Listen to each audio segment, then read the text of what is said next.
Hey there, today we're going to look at how to use D&B Hoovers, so let's get started. First, open your browser, then visit dnb.com. Over here, click on Sign Up.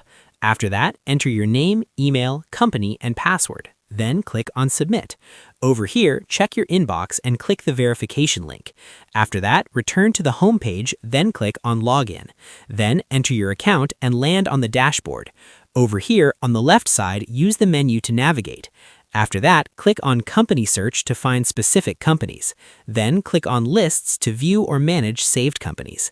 Over here, click on Analytics to view market trends and insights. After that, open Saved Searches to view recent searches. Then go to Account Settings to manage preferences and subscriptions. Over here, click on a company name from the results. After that, view the company profile details. Then review basic information like name, location, industry, and founding year.